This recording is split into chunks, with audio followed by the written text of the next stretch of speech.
So hey guys and welcome to my channel friends. मैं हूं सचिन शुक्ला और आप देख रहे हैं A to Z practicals. Friends, आज कुछ बेसिक सी इन्फॉर्मेशन है जो मुझे आपको देनी है और वो इन्फॉर्मेशन बेसिकली है 12th रिलेटेड।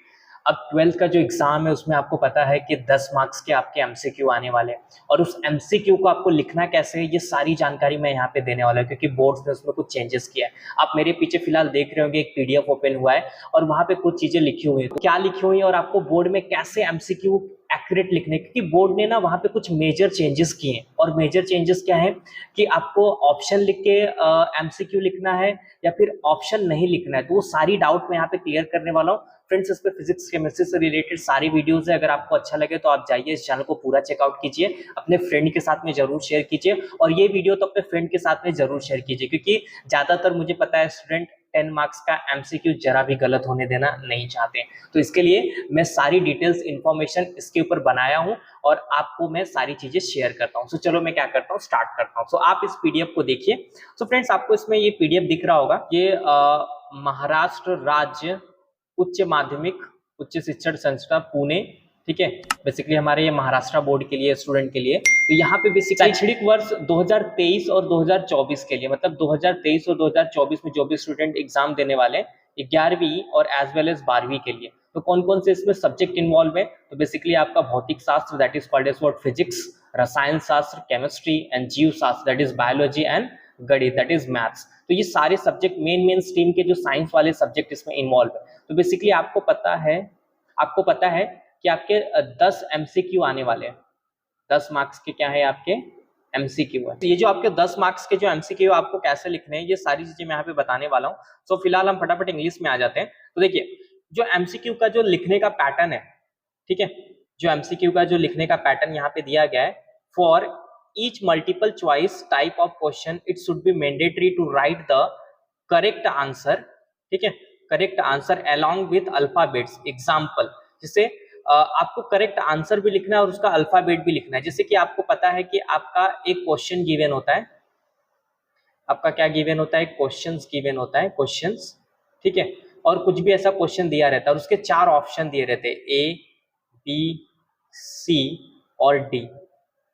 ए में कुछ ऑप्शन दिया रहता है, ठीक है, बी में कुछ दिया रहता है, सी में कुछ दिया रहता है और डी में कुछ दिया रहता है। आपको खाली ए लिख के इसको ब्लैंक नहीं छोड़ना है। जैसे आपका आंसर ए है तो आप बस ए ओनली मत टाइप कीजिए, ठीक है, मतलब ए मत लिखिए, ए के साथ में इसका जो भी आंसर है वो भी लिखिए, तब आपको यहाँ पे एक्यूरेट मार्क्स मिलेंगे। अगर आपका आंसर बी है तो बी लिख के जो भी चीजें यहाँ पे है वो लिखिए। अगर आपका आंसर सी है तो सी लिख के जो भी उसका सी में लिखा हुआ चीज है वो लिखिए, तभी आपको करेक्ट 1 मार्क्स मिलेंगे, otherwise you can not get the marks, ठीक है।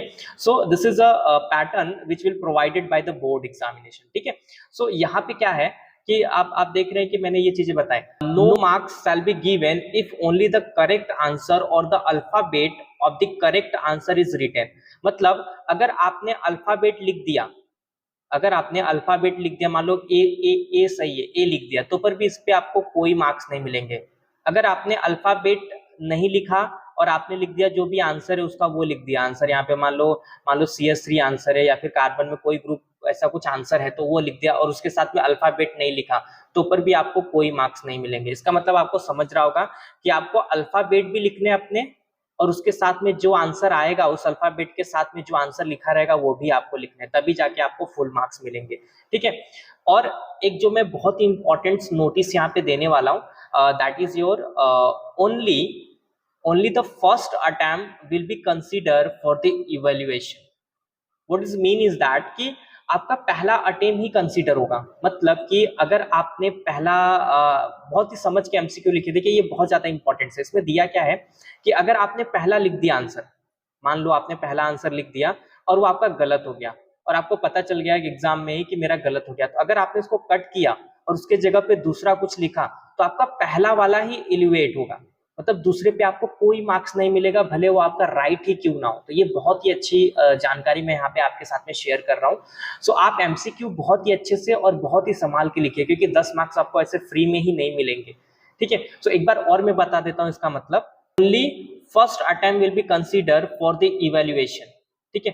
फर्स्ट अटेम्प्ट क्या है पता है, मैंने आज जैसे बताया कि अगर आपको आंसर पता है तभी लिखिए। अगर आपने कोई आंसर लिख दिया, मान लो मैंने कोई आंसर यहाँ पे मान लो मैंने यहाँ पे ए लिख दिया, ठीक है। और ए का मैंने आंसर यहाँ पे लिख दिया, लेकिन बाद में मुझे पता चला कि नहीं आंसर तो बी है, ठीक है। तो मैं क्या करूंगा, ए को कट करूंगा और बी वाला लिखूंगा, ठीक है।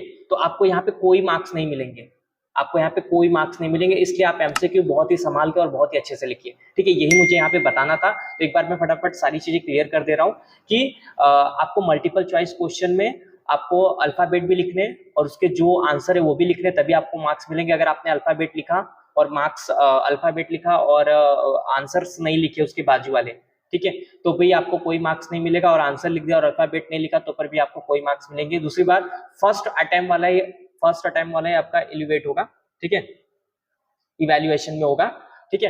क्योंकि जो सेकेंड अटेम्प्ट आप करेंगे, जैसे आपने पहला क्वेश्चन का आंसर लिख दिया, ए आ गया, ए का आंसर लिख दिया, लेकिन आपने अगर उसको कट करके किसी ने बता दिया कि बी वाला सही है, अगर बी लिखा तो वो आपका काउंट नहीं होगा और वो गलत हो जाएगा, ठीक है। इसलिए बहुत ही संभाल के ये सारी चीजें करिए। सो ऐसे अच्छे अच्छे नॉलेज के लिए चैनल को सब्सक्राइब करके अपने पास रखें और ज्यादा से ज्यादा लोगों तक फॉरवर्ड करें, ताकि उनको भी पता चल सके कि जो 1 मार्क्स के एमसीक्यू कैसे इस साल बोर्ड ने डिजाइन किए। So thank you for watching this video and please subscribe A to Z practical. Thank you.